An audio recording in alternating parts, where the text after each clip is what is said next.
का एक्सरसाइज 8.2 हमारा चल रहा था, उसका क्वेश्चन नंबर 2, 3 और 4, ठीक है, तीनों क्वेश्चन सॉल्व करेंगे अभी। तो क्वेश्चन नंबर 2 हालांकि आपका ऑप्शनल क्वेश्चन है, ठीक है, एमसीक्यूज टाइप का क्वेश्चन है, एमसीक्यूज बेस्ड क्वेश्चन है, बट स्टिल आपको ये सॉल्व करना आना चाहिए। हो सकता है ये क्वेश्चन आपका डायरेक्ट भी 1 मार्कर या 2 मार्कर में पूछ दिया जाए, ठीक है।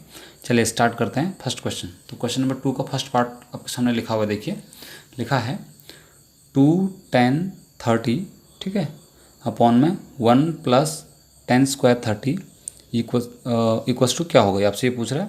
और आपको 4 ऑप्शन दिए हैं। ऑप्शन ए है इसका sin 60, ऑप्शन बी है cos 60, ऑप्शन सी tan 60 या ऑप्शन डी sin 30, ठीक है।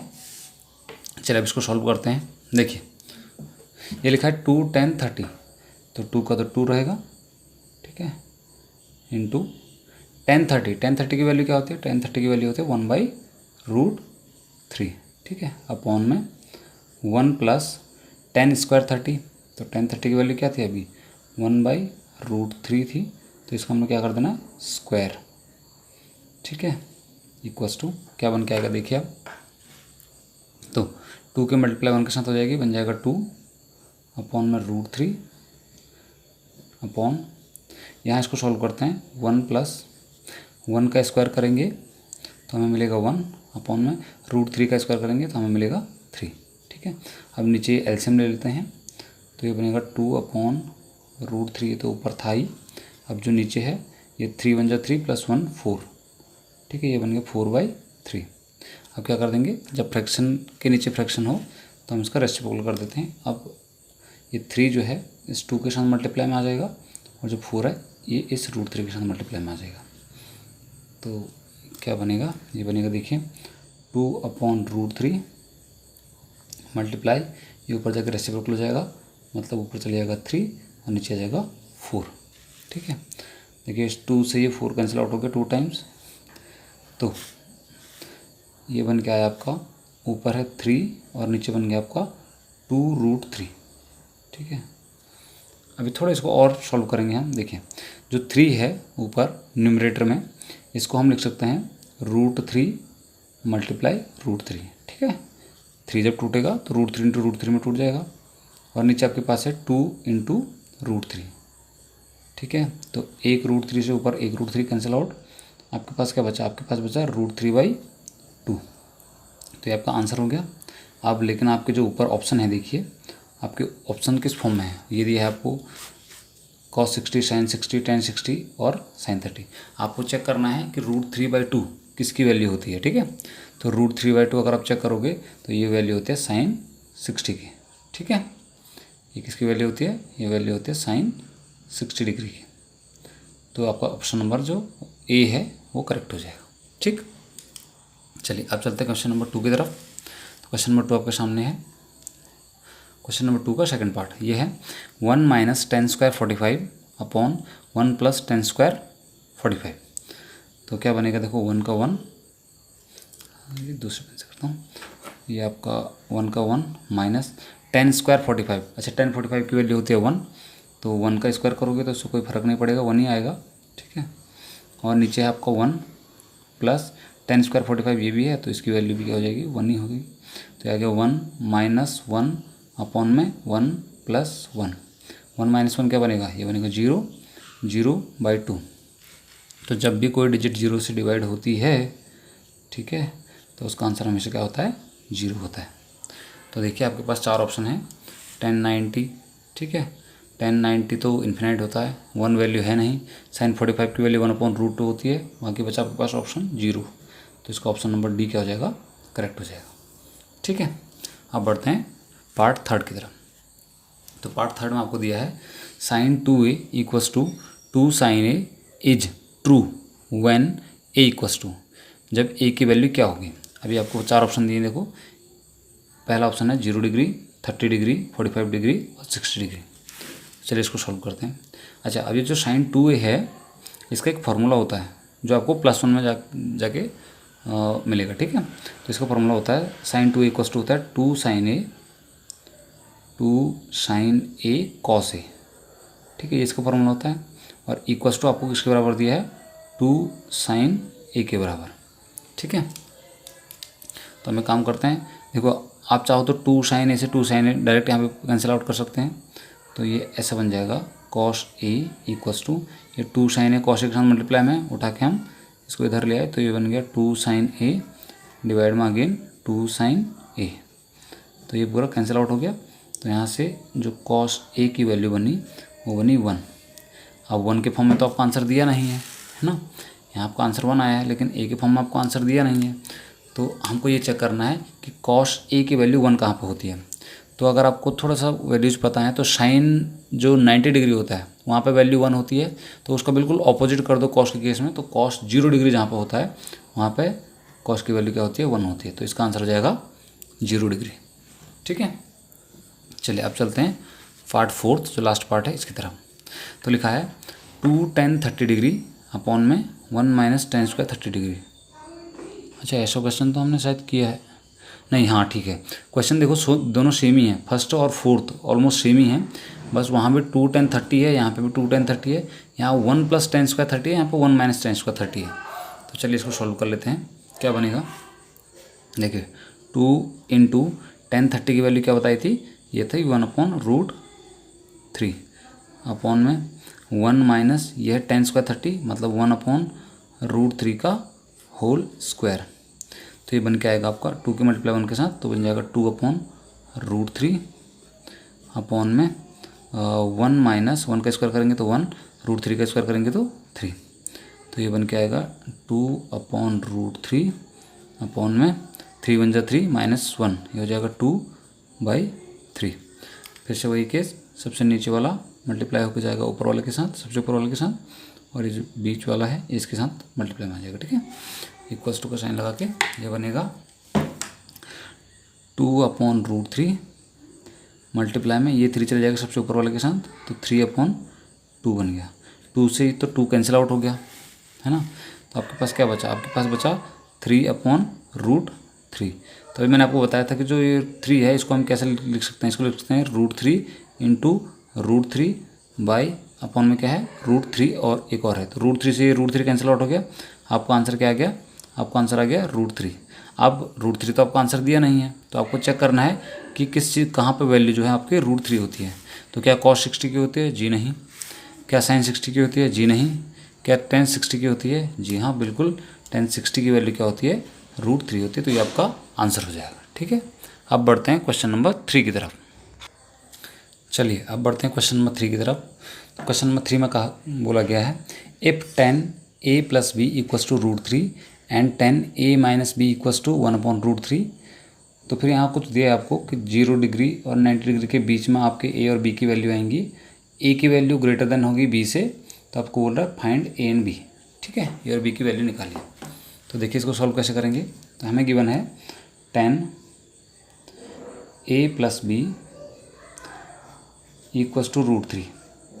ठीक है, तो अगर मैं इसको सॉल्व करूँ देखिए तो ये ऐसे बनेगा tan a प्लस बी। अब √3 जो है वो tan की वैल्यू कौन सी डिग्री पे होती है, तो अगर आपको याद है तो ये होती है tan 60 डिग्री पे। ठीक है, तो यहाँ से हम ये मान लें कि जब tan से tan कैंसिल आउट हो गया तो आपका बचा a plus B equals to 60 degree. ठीक है, इसको मान लिया हमने इक्वेशन नंबर 1। ऐसे ही आगे सॉल्व करते हैं। तो अब आपके पास दूसरी इक्वेशन दी है tan a minus B equals to 1/√3। तो अगली इक्वेशन है हमारे पास tan a minus B equals to 1/√3। फिर से वही चीज़ आपको चेक करनी है कि tan की वैल्यू 1/√3 कहाँ पर होती है, तो tan 1/√3 होती है 30 डिग्री पे। तो इस जगह tan a minus B equals to tan 30 degree. ठीक है, 10 से 10 कैंसिल आउट हो गया। ठीक है, तो आपके पास क्या बचा, आपके पास बचा 1 minus B equals to 30 degree. ये आपका इक्वेशन नंबर 2। ठीक है, चलिए अब इन दोनों इक्वेशनों को हम आपस में ऐड कर देते हैं। ठीक है, तो लिखिए adding equation first and second. ठीक है, इन दोनों इक्वेशनों को हम ऐड कर देते हैं। क्या बन के आएगा, देखिए आपके पास पहली इक्वेशन थी a plus B equals to 60 degree, और सेकंड इक्वेशन थी a minus B equals to 30 degree. हमने इन दोनों को ऐड कर दिया तो यहाँ से क्या बन के आएगा, देखिए एक प्लस का बी और एक नीचे माइनस का बी है, दोनों आपस में कैंसिल आउट हो गए। ए और ए मिलके हो जाएगा 2 times of A equals to 60 + 30 that is 90 degree. तो यहाँ से 2 और ए मल्टीप्लाई में है, 2 चले जाएगा उधर डिवाइड में, तो यह जाएगा आपका 90 डिवाइड बाई 2। तो यहाँ की ए की वैल्यू जो है हमारी वो आ गई कितनी डिग्री, 45 डिग्री। ठीक है, ये हो गई ए की वैल्यू। नाउ अब बी की वैल्यू निकालने के लिए हम क्या करेंगे, इस ए की वैल्यू को उठा के आप चाहे तो इक्वेशन नंबर 1 में रख दीजिए, चाहे इक्वेशन नंबर 2 में रख दीजिए, यहाँ से आपकी वैल्यू आ जाएगी बी की वैल्यू। ठीक है, तो आप लिख लेना putting the value of A into, चलिए इक्वेशन नंबर ए में रख देते, 1 में रख देते हैं, putting the value of A into equation 1। तो इक्वेशन 1 है आपके पास a + b equals to 60 degree. तो a की वैल्यू आई हमारी 45 डिग्री, तो ये हो जाएगा 45 degree plus b equals to 60 degree. और यहाँ से 45 को आप इधर राइट साइड में ट्रांसपोज करोगे तो हो जाएगा b equals to 60 minus 45 degree. ठीक है, तो यहाँ से जो v की वैल्यू आएगी आपके पास 60 माइनस 45 करोगे तो कितना आएगा, ये आएगा आपका 15 डिग्री। ठीक है, 15 डिग्री ये आपकी b की वैल्यू। ठीक है, चलिए आप चलते हैं फोर्थ क्वेश्चन की तरफ। फोर्थ क्वेश्चन में ये फोर्थ क्वेश्चन आपका ट्रू फॉल्स क्वेश्चन है बेशक, बट स्टिल इसको भी हमको रीजन देने पड़ेंगे वाई ट्रू और फॉल्स। ठीक है, जैसे आपको बोल रहा है क्वेश्चन नंबर 1 में sine a + b equals to sine a + sine b, क्या ऐसा होता है, आपको चेक करना है। तो चलिए एक एग्जांपल लेके चलते हैं। मान लो कि मैं इस a को जो मेरा a एंगल है इसको मैं 30 डिग्री ले लेता हूँ। ठीक है, और जो एंगल b है इसको मैं 60 डिग्री ले लेता हूँ। तो अब इसकी वैल्यू ज़रा यहाँ पुट करिए, तो आपके पास होगा साइन 30 + 60 मतलब sine a + b equals to, यहाँ देखिए यहाँ हो जाएगा a की जगह पे आप लिखोगे sine 30 degree plus sine 60 degree. ठीक है, अब इसको जरा और फर्दर सॉल्व करते हैं। तो साइन 30 + 60 को ऐड करोगे तो बन जाएगा sine 90 degree equals to sine 30। अच्छा, साइन 30 की वैल्यू क्या होती है, साइन 30 की वैल्यू होती है 1/2 प्लस साइन 60 की वैल्यू क्या होती है, ये होती है √3/2। और साइन 90 की वैल्यू क्या होती है, यहाँ थोड़ा आगे सॉल्व कर दे रहा हूँ मैं। तो साइन 90 की जो वैल्यू होती है वो होती है मेरे पास 1 और इक्वल्स टू, इसको ज़रा सॉल्व करेंगे तो नीचे एलसीएम आपका 2 ही है, ऊपर आपको 1 + √3, 1 + √3। तो क्या ये दोनों वैल्यू सेम है, क्या 1 इक्वल होता है 1 + √3/2 के, जी नहीं। ठीक है, तो इसका मतलब ये हम जो इक्वल का साइन लगा रहे हैं ये हम गलत साइन लगा रहे हैं, ये तो इक्वल आपस में है ही नहीं। ठीक है, इसका मतलब जो पहला आपका स्टेटमेंट है वह है फॉल्स स्टेटमेंट। ठीक है, कैसा स्टेटमेंट है, फॉल्स स्टेटमेंट।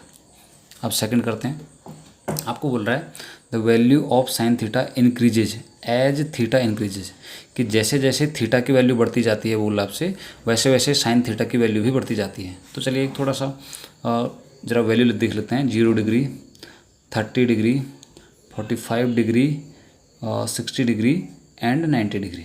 ठीक है, अब मैं अगर साइन की वैल्यू लिखूं तो साइन की वैल्यू 0 डिग्री पर कितनी होती है, 0 होती है। 30 पर कितनी होती है, 1/2 होती है। 45 पर 1/√2 होती है।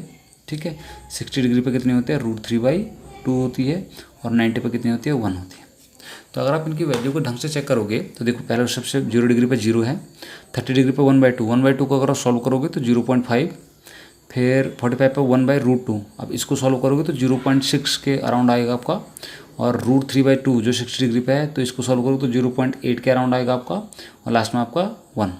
तो देखो वैल्यू तो इंक्रीज हो रही है, 0, फिर 0.5, 0.6, 0.8 और 1 आगे की तरफ बढ़ती जा रही है ना। जैसे जैसे आपके थीटा की वैल्यू ऊपर बढ़ती जा रही है वैसे वैसे हमारी जो नीचे वैल्यू है वो भी बढ़ती जा रही है साइन थीटा की वैल्यू। तो ये स्टेटमेंट बिल्कुल सही है।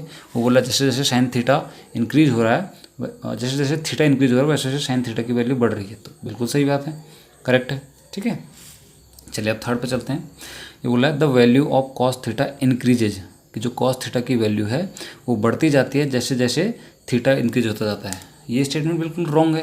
क्यों? क्योंकि देखो मैंने आपको बताया था कि जो साइन थीटा की वैल्यू होती है बिल्कुल उसके ऑपोजिट कॉस थीटा की वैल्यू होती है। तो कॉस थीटा की अगर मैं वैल्यू लिखूँ तो 0 degree, 30 degree, 45 degree, 60 degree and 90 degree. तो इन डिग्री पर अगर हम कॉस थीटा की वैल्यू देखें तो कॉस थीटा बिल्कुल साइन थीटा की जो मैंने ऊपर वैल्यू लिखी है इनको बस रिवर्स कर दो इनका ऑर्डर, तो 1 आ जाएगा, फिर आपका √3/2 हो जाएगा, फिर 1/√2 हो जाएगा, 1/2 एंड आपका 0।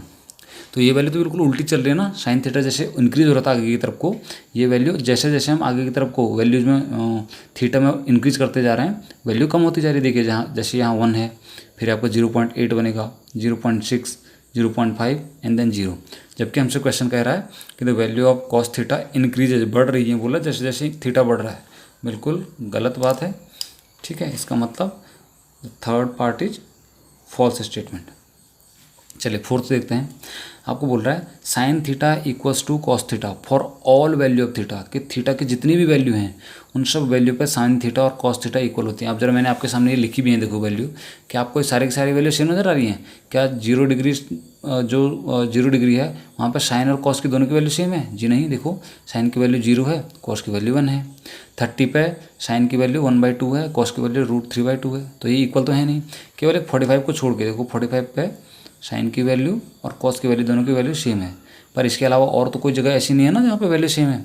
जबकि क्वेश्चन कहता है कि sine theta equals to cos theta for all value of theta, no only 45। ठीक है, किस पे? केवल 45 पर करेक्ट होती है। तो ये स्टेटमेंट भी कैसा है? फॉल्स, फोर्थ वाला भी। अब चलते हैं लास्ट स्टेटमेंट की तरफ, लास्ट क्वेश्चन की तरफ। तो आपको लिखा है cot A is not defined for A equals to 0। आप एक कॉट की हम वैल्यू अगर लिखें तो कॉट की value 0 degree, 30 degree, 45 degree, 60 degree and then 90 degree. तो 10 की जो वैल्यू होती है बिल्कुल इसका रिवर्स कर दो, वही आपकी कॉट की वैल्यू होती है।